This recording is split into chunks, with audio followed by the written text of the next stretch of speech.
So now I have my crew, I have my ships, I have my my fuel. You know, so man, I got all these people, but now I have to supply them with food, right? So it seems simple enough, but where's the water going to come from? So I started looking around, and of course, like I said, I'm not looking for the big gravity places for the resources. I'm looking at the moons, and I'm using NASA's NASA's science that it's all the intelligence is gathered on all of the planets and moons in our solar system. And so here I find that there's multiple moons around the planet Jupiter that are ice and water that have gravity at or lower than that of the moon. So I can simply land, I mean, not simply, but we're talking another engineering problem, produce, cut the ice into chunks, launch the ice off, but what we're going to be doing is from Venus, we take our fuel over here, we drop our stuff, and we have one ship, right, that's got the fuel, and it's just driving back and forth, it's driving all around, because that's what we can do now. It's no longer a ballistic system. We have cruisers now, right? One cruiser that does all the missions. One RSDV train that carries 1,000 icebergs behind it to the moon, or carries 1,000 fuel tanks to the moon.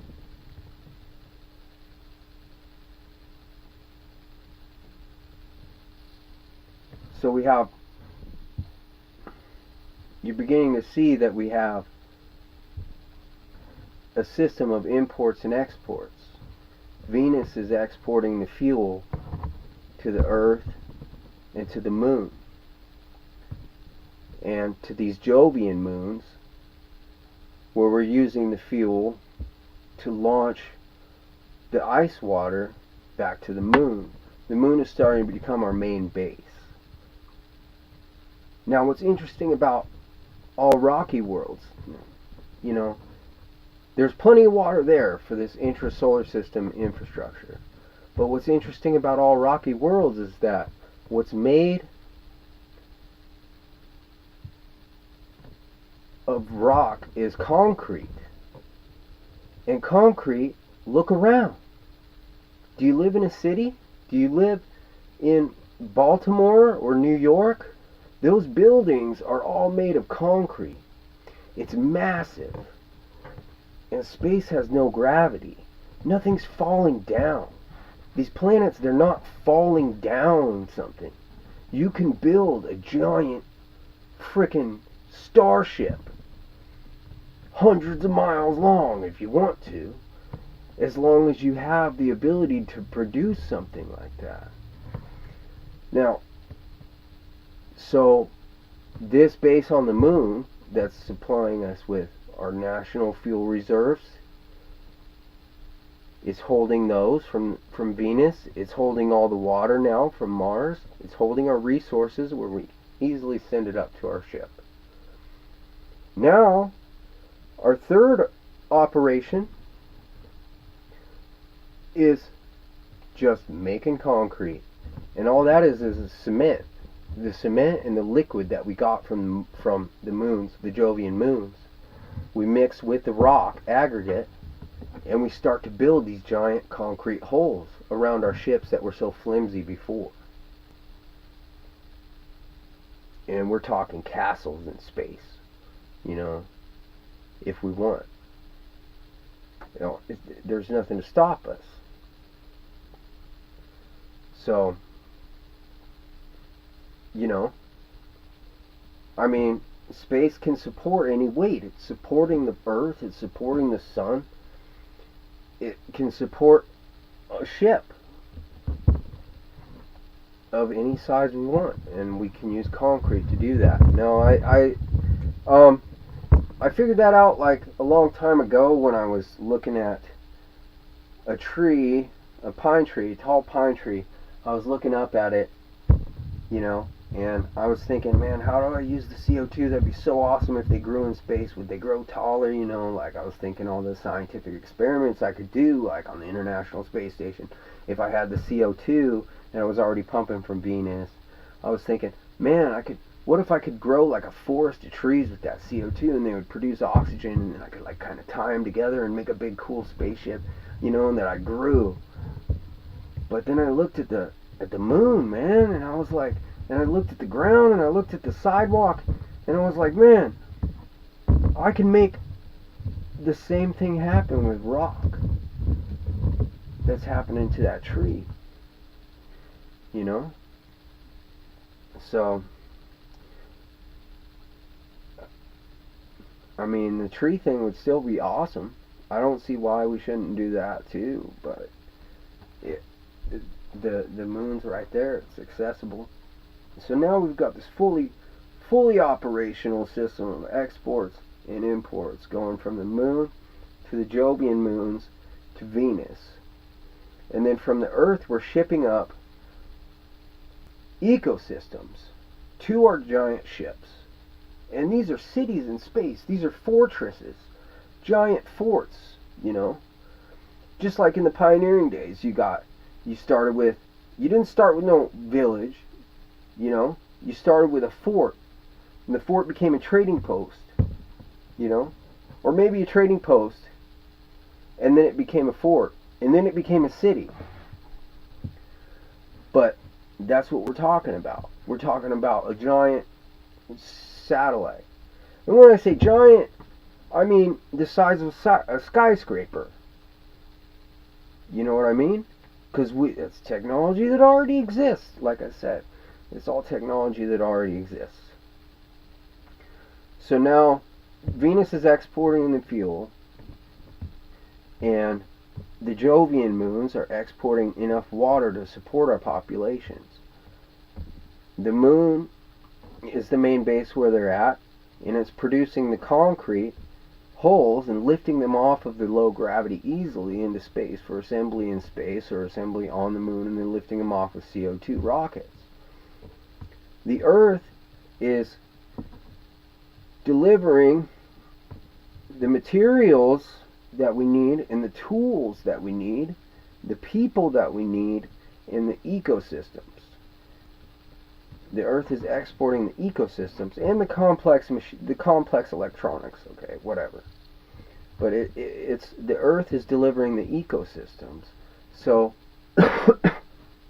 as for ecosystems, what I found was really cool when I was thinking like sort of a survival type situation. If you land on Mars, you're never going to even be able to have fire. There's nothing to burn. It's only rocks. You know what I mean? You're in a survival situation on Mars, like in the survival shows. You got nothing. You got no life to eat, and you got no no wood to burn or anything else, dung, anything, right? So I was looking at like what would be the best type ecosystem to start producing. And our spin-fired gravity decks on these ships understand they're going to have the farms. You know, they're going to be so many, like 100 acres, you know, in this big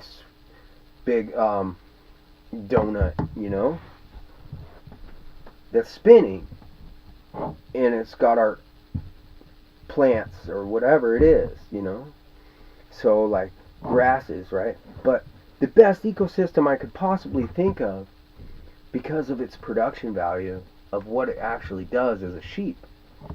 Because a sheep is giving us, first of all, it just eats grass, you know, and secondly, it produces wool. So we can make rope from it, we can make clothing from it, we can make thread, and we can eat them. And I couldn't think of any other animal better than a sheep to export and to farm on the earth and to move into space. Save one ram and 5 ewes, you know, for $100,000 to your personal vessel. So the farmers on the earth are exporting just sheep, you know, and grass. Now after that we move finally out to Neptune, and this is our second fuel port. The more fuel we have, because of the P equals C over X equation, the more fuel that we have, the faster we can go, and the farther we can go. Because we can expend all of our fuel, or half of our fuel actually, because we have to slow down. We can expend half of our fuel and then the other half to get to a point. So Neptune becomes our base of operations for moving out beyond the solar system. And because we have the properties of space, we can refuel at Neptune. We can put massive amounts of fuel tanks onto a colonization ship that can carry the same machines to the next star system. The Oryx fuel rig. To the next Neptunian world. There's like, what, 196 of them that we found? One within 10 light years.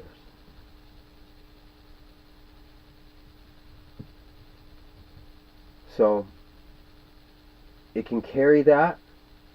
It can place it on the planet. Place it in orbit over the planet. Pump the fuel up into its tanks, refuel, and go home. Now that's out there for a fuel depot for the next ship that comes. And we continue to expand out into space and explore until we find a world with a proper home. A world we can land on and breathe. With running water. Or we find hundreds of them.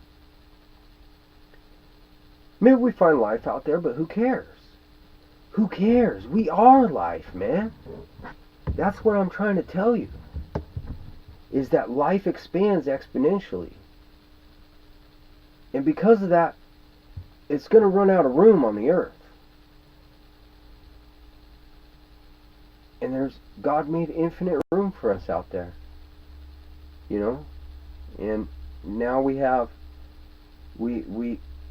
as long as somebody does this, they can make so much money selling all this fuel, producing this concrete, exporting ecosystems, exporting the water, you know? All these different type of things we can do. But the goal is for all life to grow and expand and to continue to be able to continue forever and move on into space and explore the entire universe that God created. And that's how we do it. What's your idea?